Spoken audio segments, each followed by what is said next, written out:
first fury of the storm had passed off quickly, but it... As still raining, a gentle pattering that sedded like a benediction upon her struggling beds of kitchen herbs. We meet like lovers, Silk thought as he regained his balance and pushed aside the dripping foliage, and I jeered for an instant whether she did not. Flint?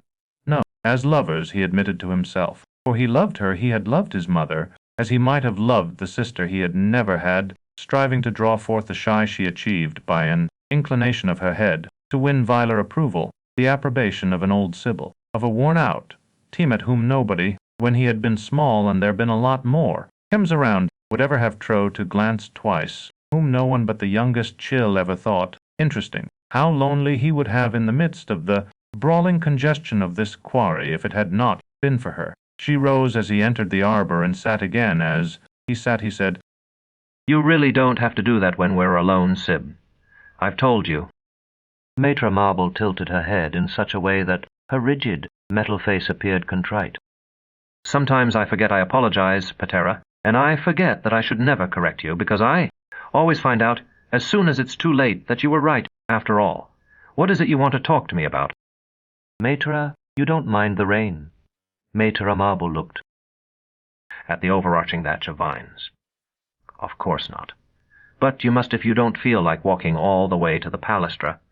We could go into the Mantian. I want to see if the roof still leaks. Anyway—" She shook her head. "Maitre Rose would be upset. She knows that it's perfectly innocent, but she doesn't want us meeting in Die Palastra with no one else. Pries-ent people might talk. You know, the kind of people who never attend sacrifices anyway, and are looking for an excuse. And she didn't want to come herself, and Maitre mince watching the fire. So I thought out here. It's not quite SQ private. Maitre can see us through the windows of the cenobi, and we still have a bit of shelter from the rain." Silk nodded. "I understand. You said the rain must make me uncomfortable. That was very kind of you, but I don't feel it, and my clothes will dry. I've had no trouble drying the wash lately, but it takes a great deal of pumping to get enough water to do it in.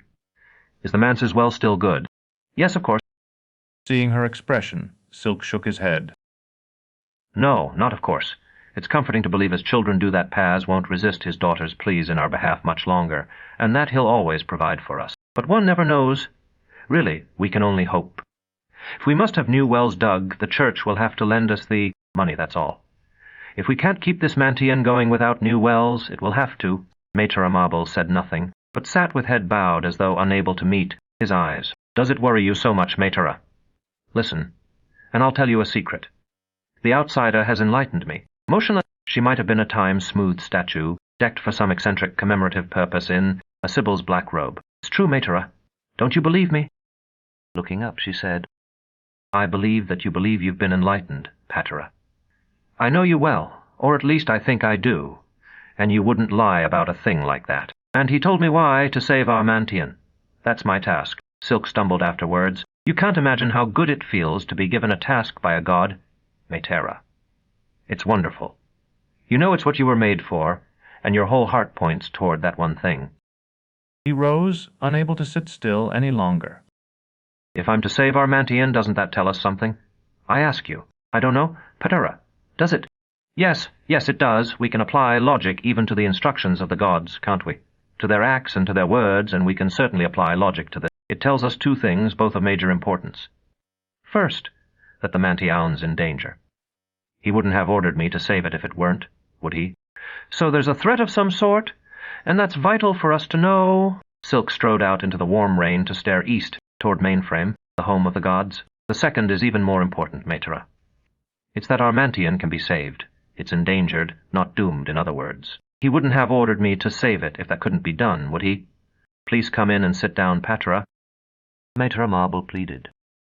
"I don't want you to catch cold." Silk re-entered the arbor, and she stood. He stood. "You don't have—" he began, then grinned sheepishly.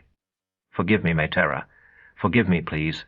I grow older, learning nothing at all." She swung her head from side to side, her silent laugh. "You're not old, Patera. I watched you play a while today, and none of the boys are as quick as you are. That's only because I've been playing longer," he said, and they sat down together. Smiling, she clasped his hand in hers, surprising him. The soft skin had worn from the tips of her fingers long ago, leaving bare steel darkened like her thoughts by time and polished by unending toil. You and the children are the only things at this Mantian diet aren't old. You don't belong here, neither of you. Mater Mint's not old. Not really Maytera, though I know she's a good deal older than I am. Mater Marble sighed, a soft hiss like the weary sweep of a mop across terrazzo floor. Poor Maytera Mint was born old, I fear, or taught to be old before she could talk, perhaps. However that may be, she has always belonged here. As you never have Patera. You believe it's going to be torn down too, don't you? No matter what the outsider may have told me. Reluctantly, Mater Marble nodded. Yes, I do. Or as I ought to say, the buildings themselves may remain, although even that appears to be emmed. But your Mantian will no longer bring the gods to the people of this quarter, and our Palastra will no longer teach dire children. Silk snapped. What chance would these sprats have without your Palastra? What chance do children of their class have now? He shook his head angrily and would have liked to paw the ground. Such things have happened before, Patera. The chapter will find new Mantians for us. Better Mantians, I think, because it would be difficult to find worse ones. I'll go on teaching and assisting, and you'll go on sacrificing and shriving. It will be all right. I received enlightenment today, Silk said. I've told no one except a man I met in the street on my way to the market and you, and neither of you have believed me. Patera, so it's clear that I'm not telling it very well, isn't it? Let me see if I can't do better. He was silent for a moment, rubbing his cheek. I'd been praying and praying for help. Praying mostly to the Nine, of course, but praying to every god and goddess in the writings at one time or another, and about noon, today my prayers were answered by the outsider, as I've told you. Maytera, do you— His voice quavered, and he found that he could not control it. Do you know what he said to me, Maytera? What he told me? Her hands closed upon his until their grip was actually painful. Only that he has instructed you to preserve our Mantian. Please tell me the rest, if you can. You're right, Maytera, it isn't easy. I had always thought enlightenment would be a voice out of the sun, or in my own head, a voice that spoke in words, but it's not like that at all. He whispers to you in so many voices, and the words are living things that show you. Not just seeing the way you might see another person in a glass, but hearing and smelling, and touch and pain too, but all of them wrapped together so they become the same, parts of that one thing. And you understand, when I say he showed me, or that he told me something, that's what I mean. Maytera Marble nodded encouragingly. He showed me all the prayers that have ever been said to any god for this Mantian. I saw all the children at prayer from the time it was first built, their mothers and fathers too, and people who just came in to pray, or came to one of our sacrifices because they hoped to get a piece of meat, and prayed while they were here.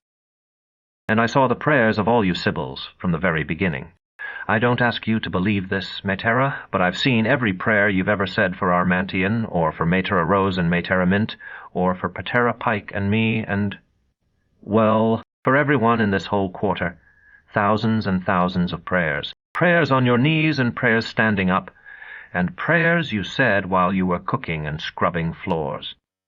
There used to be a Maytera Milkwort here, and I saw her praying, and a Maytera Batel, a big dark woman with sleepy eyes.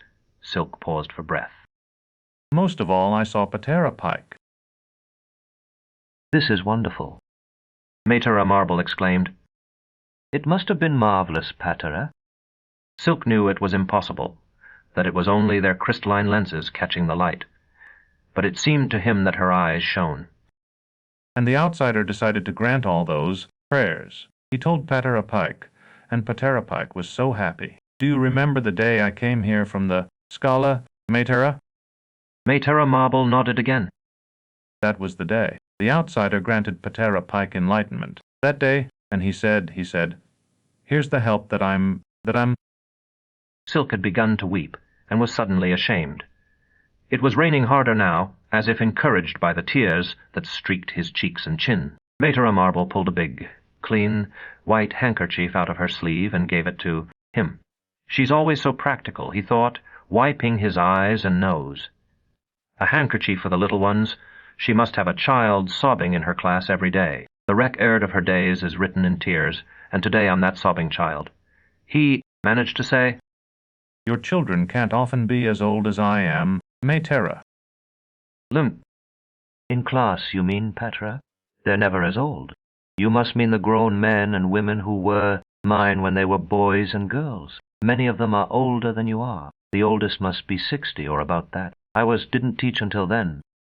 She called her memorandum file, chiding herself as she always did for not calling it more often. "Which reminds me, do you know Ok Patera?" Silk shook his head. "Does he live in this quarter?" "You must have seen him. The large, rough-looking man who sits in back, with the big jaw. His clothes are clean, but he looks as if he hasn't shaved. He wears a hanger, or perhaps it's a hunting sword, and he's always alone. Was he one of your boys?" Maitre Marble nodded sadly. "He's a criminal now, Patera. He breaks into houses. I'm sorry to hear that." Silk said. For an instant he had a mental picture of the hulking man from the back of the Mantian, surprised by a householder and whirling clumsily, but very quickly to confront him like a baited bear. "I'm sorry, too. Patera and I've been wanting to talk to you about him. Patera Pike shrove him last year. You were here, but I don't think you knew about it. If I did, I've forgotten." To quiet the hiss of the wide blade as it cleared, the scabbard, Silk shook his head.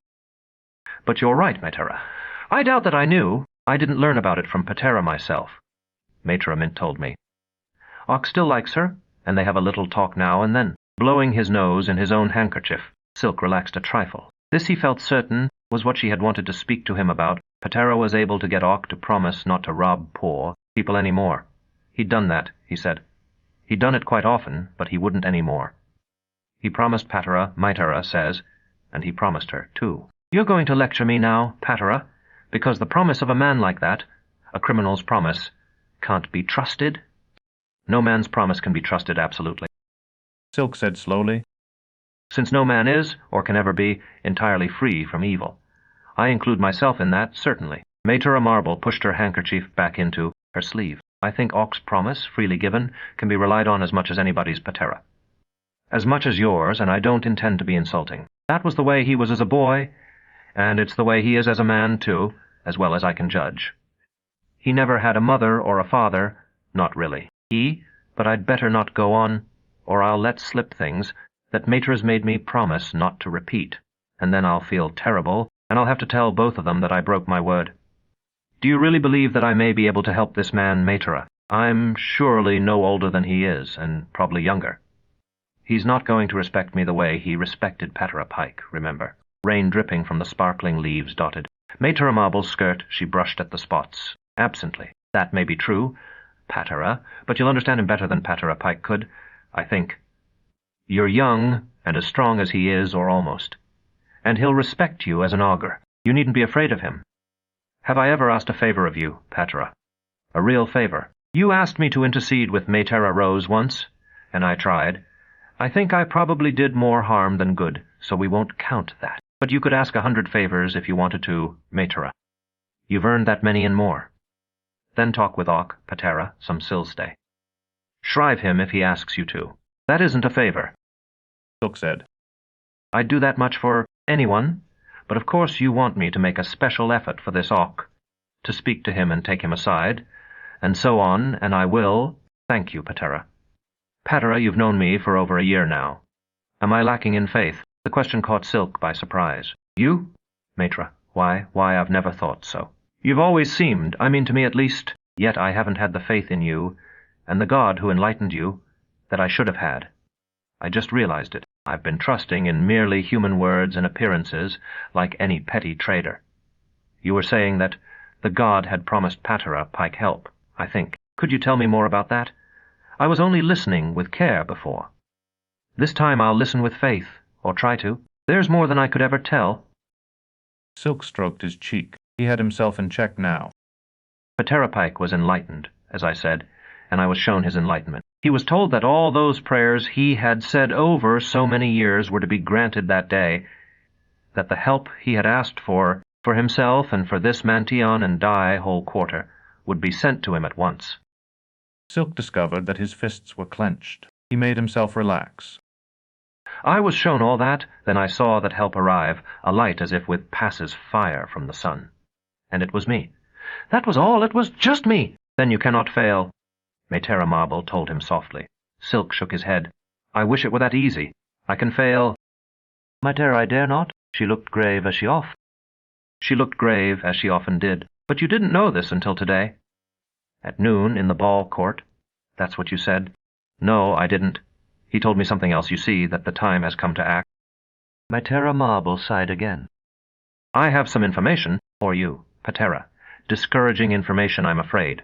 But first I want very much to ask you just one thing more, and tell you something, perhaps. It was the outsider who spoke to you, you say?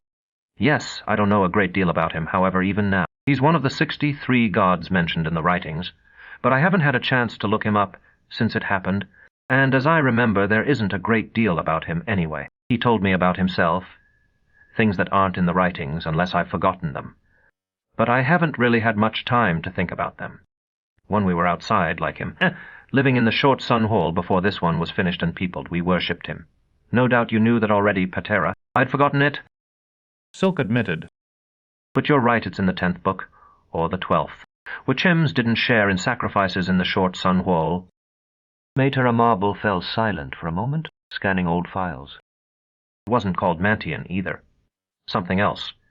If only I could find that, I could remember more, I think. Without understanding what she meant, Silk nodded. There have been many changes since then, but it used to be taught that he was infinite. Not merely great, but truly without limit. There are expressions like that, I mean, in arithmetic. Although we never get to them in my class. He showed me. They say that even the whorl ends someplace. Maytera Marble continued. Immense though it is. He doesn't if you were to divide him among all the things in it. Each part of him would still be limitless. Didn't you feel awfully small, Patera, when he was showing you all these things? Silk considered his answer. No, I don't think I did. No, I didn't. I felt, well, great. I felt that way even though he was immeasurably greater, as you say. Imagine, Maytera, that his cognizance, the prolocutor, were to speak to me in person, assigning me some special duty. I'd feel, of course, that he was a far greater man, Diana, and a far, far greater man than I could ever be, but I'd feel that I, too, had become a person of significance. Silk paused, ruminating. No, suppose a prolocutor incalculably great. I understand. That answers several questions that I've had for a long while. Thank you, Patera. My news, I want to tell you why I asked you to meet me. It's bad news, I assume. Silk drew a deep breath. Knowing that the Mantian's at risk, I've been expecting some. It would appear to indicate, mistakenly, I feel sure, Patera, that you've failed already. You see, a big, red-faced man came to the palastra while you were away. He said that he'd just bought it. Bought the entire property from the city? Maytera Marble's voice fell. From Dia Yuntamiento, Patera. That's what he told me. He was here to look at our buildings. I showed him the palastra and Dai Mantian. I'm quite sure he didn't get into the cenobi or the manse, but he looked at everything from the outside. He said the sale was complete. She nodded. You're right, Maytera. This sounds very bad. It'd come in a floater, with a man to operate it for him. I saw it when we were going from the palastra to the Mantian. We went out the front, and along Sun Street past the ball court. He said he'd talked to you before he came here, but he hadn't told you he'd bought it. He said he'd thought you'd make trouble. Silk nodded slowly. I'd have hauled him out of his floater and broken his neck, I think, Maytera. Or at least I would have tried to. She touched his knee. That would have been wrong, Patera. You'd go to the Alumbrera and into the pits, which wouldn't matter. Silk said. His name's Blood, perhaps he told you. Possibly he did. Maytera Marble's rapid scan seldom functioned now. She fell silent as she searched past files, then said, It's not a common name at all, you know. People think it's unlucky. I don't believe I've ever had a single boy called Blood. Silk stroked his cheek, his eyes thoughtful. Have you heard of him, Maytera? I haven't, but he must be a wealthy man to have a private floater. I don't think so. If the sale is complete, Patara, what can you do? I don't know. Silk rose as he had before. A step carried him out of the arbor. A few drops of rain still fell through sunshine that seemed bright, though the shade had more than half covered the sun. The market will be closing soon, he said. Maytera Marble joined. He's Skylar. Maytera Marble joined him. The skylands, which had been nearly invisible earlier, could be seen distinctly as dawn spread across, them distant forests said to be enchanted, and distant cities said to be haunted, subtle influences for good or ill, governing the lives of those below, "Ah, he's not a foreigner," Silk said. "Or at least he doesn't talk like any foreigner I've ever met. He sounded as though he might have come from Dis Quarter, actually." Maytera Marble nodded. "I noticed that myself. There aren't many ways for our people here to become rich, are there, Maytera?" "I wouldn't think so, at least. I'm not sure I follow you. Doesn't matter. You wanted me to speak with this man Ock. On a Silstay, you said. But there are always a dozen people waiting to talk to me then. Where do you think I might find Ock today? Why, I have no idea. Could you go and see him this evening, Patera? That would be wonderful." "Maytera Mint might know." Silk nodded. "You said that she was in the Mantian, waiting for the fire to die. Go in and ask her, please, while you're helping her purify the altar. I'll speak with you again in a few minutes." Watching them from a window of the Cenobi, Maytera Rose grunted with satisfaction when they separated. There was danger there. No matter how Maytera and Patera might deceive themselves, filthy things she could do for him, and worse that he might do to her. Undefiled, Echidna hated everything of that kind, blinding those who fell as she had bunded her. At times Maytera Rose, kneeling before her daughter's image, felt that she herself was Echidna, mother of gods and empress of the whirl. Strike, Echidna. Oh, strike. It was dark enough already for the bang of the door to kindle the bleared light in one corner of Silk's bedroom, the room over the kitchen, the old storeroom that old Patera Pike had helped clean out when he arrived. For Silk had never been able to make himself move his possessions into Pike's larger room, to throw out or burn the faded portraits of the old man's parents or his threadbare, too small clothing. By that uncertain glow, Silk changed into his second best robe. Collar and cuffs were detachable in order that tie might be more easily, and thus more frequently laundered. He removed them and laid them in the drawer beside his only spare set. What else? He glanced in the mirror, some covering for his untidy yellow hair, certainly. There was the wide straw hat he had worn that morning while laying new shingles on the roof, and dye-blue trimmed black calotte that Patera Pike had worn on the coldest days. Silk decided upon both. The wide straw would cast a strong shadow on his face, but Jean might blow off. The calotte fit nicely beneath it, and would supply a certain concealment still. Was this how men like this man Ock felt? Was it how they planned? As reported by Maytera Marble, Maytera Mint had named 6 places in which he might come across Ock. All were in the Orilla, the worst section of the quarter. He might be robbed, might be murdered, even though he offered no resistance, if Blood would not see him. And Silk shrugged. Blood's house would be somewhere on the Palatine. Silk could scarcely conceive of anyone who rode in a privately owned floater living anywhere else. There would be civil guardsmen everywhere on the Palatine after dark, guardsmen on foot, on horseback, and in armed floaters. One could not just kick down a door, as scores of housebreakers did in this quarter every night. The thing was impossible. Yet something must be done, and done tonight, and he could not think of anything else to do. He fingered his beads, then dropped them back into his pocket, removed the silver chain and voided cross of Paz, and laid them reverently before the triptych, folded 2 fresh sheets of paper, put them into the battered little pen case he had used at the Scala, and slipped it into the big inner pocket of his robe. He might need a weapon. He would almost certainly need some sort of tool. He went downstairs to the kitchen. There was a faint stirring from the smelly waste bin in the cummer. A rat, no doubt. As he had often before, Silk reminded himself to have Horn catch him a snake that might be tamed. Through the creaking kitchen door, he stepped out into the garden again. It was almost dark, and would be fully dark by the time he reached the Orilla, 8 streets away. The afternoon's rain had laid the dust, and the air, cooler than it had been in months, was fresh and clean. Perhaps autumn was on the way at last. He should be tired, Silk told himself, yet he did not feel tired as he unlocked the side door of the Mantian. Was this, in sober fact, what the outsider wanted? This rush to battle? If so, his service was a joy indeed. The altar fire was out, the interior of the Mantian lit only by the silver sheen of the sacred window, and the hidden flame of the fat, blue glass lamp between Echidna's feet, Maytera Rose's lamp, burning some costly scented oil whose fragrance stirred his memory. He clapped his hands to kindle the few lights still in working order, then fumbled among the shadows for the long-hafted, narrow-bladed hatchet with which he split shingles and drove roofing nails. Finding it, he tested its edge, so painstakingly sharpened that very morning, before slipping its handle into his waistband. That, he decided after walking up and down and twice pretending to sit, would not do.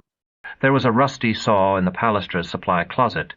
It would be simple to shorten the handle, but the hatchet would be a less useful tool, and a much less serviceable weapon afterward. Stooping again, he found the rope that had prevented his bundle of shingles from sliding off the roof, a thin braided cord of black horsehair, old and pliant, but still strong. Laying aside robe and tunic, he wound it about his waist, tied the ends, and slid the handle of the hatchet through several of the coils. Dressed again, he emerged once more into the garden, where a vagrant breeze sported with the delectable odor of cooking from the cenobee, reminding him that he ought to be preparing his own supper at this very moment. He shrugged, promising himself a celebratory one when he returned. The tomatoes that had dropped green from his vines were still not ripe, but he would slice them and fry them high a liddy oil. There was bread, too, he reminded himself, and the hot oil might be poured over it afterward.